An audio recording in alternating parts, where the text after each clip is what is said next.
গাজার ধ্বংসপ্রাপ্ত স্বাস্থ্য ব্যবস্থার মাঝে এখন নতুন এক আতঙ্ক হিসেবে দেখা দিয়েছে এক অজানা ভাইরাস। দীর্ঘ যুদ্ধ এবং ইসরায়েলি অবরোধের ফলে গাজার সাধারণ মানুষের রোগ প্রতিরোধ ক্ষমতা এতটাই কমে গেছে যে এখন সাধারণ সর্দি জ্বরেই অকাতরে প্রাণ হারাচ্ছে মানুষ। বিশেষ করে এর ক্ষেত্রে এই পরিস্থিতি আরও ভয়াবহ হয়ে উঠেছে। সম্প্রতি ৮ বছর বয়সী মরিয়মের গাজার এই মানবিক বিপর্যয়ের করুণ বাস্তবতাকে আবারও বিশ্বের সামনে তুলে ধরেছে। অপুষ্টি এবং ওষুধের তীব্র সংকটে থাকা গাজাবাসীর জন্য একটি সাধারণ ভাইরাসও এখন প্রাণঘাতী হয়ে দাঁড়িয়েছে। দীর্ঘ কয়েক মাস ধরে চলা অনাহার এবং নিরাপদ পানির অভাবে মানুষের শারীরিক অবস্থা শোচনীয় পর্যায়ে পৌঁছেছে। প্রতিবেদনে দেখা গেছে মারুয়া কালুবের মতো মায়েরা তাদের সন্তানদের সাধারণ ফ্লু মনে করে হাসপাতালে নিয়ে যাচ্ছেন, কিন্তু কয়েকদিনের মধ্যেই নিথর দেহ নিয়ে ফিরতে হচ্ছে তাদের। চিকিৎসকদের মতে শরীরের রোগ প্রতিরোধ ক্ষমতা পুরোপুরি ভেঙে পড়ায় সাধারণ সংক্রমণও দ্রুত জটিল রূপ নিচ্ছে।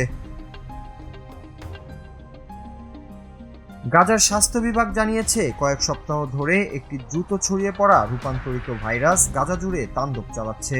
সীমিত পরীক্ষার সুযোগ এবং প্রয়োজনীয় চিকিৎসা সরঞ্জামের অভাবে ভাইরাসটির প্রকৃতি এখনও নিশ্চিতভাবে শনাক্ত করা সম্ভব হয়নি। এক সময়ের সুসজ্জিত হাসপাতালগুলো এখন কেবল শ্বাসনালী এবং অন্ত্রের সংক্রমণের প্রাথমিক চিকিৎসা কেন্দ্র হিসেবে ব্যবহৃত হচ্ছে।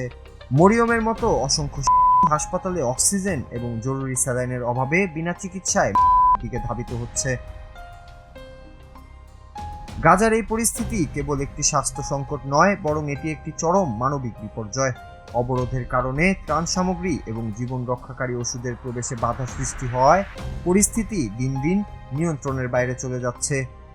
আন্তর্জাতিক সম্প্রদায় এবং মানবাধিকার সংস্থাগুলো সতর্ক করে বলছে যে দ্রুত কার্যকর পদক্ষেপ না নিলে এই অজানা ভাইরাস এবং অপুষ্টি গাজার একটি পুরো প্রজন্মকে ধ্বংস করে দিতে পারে।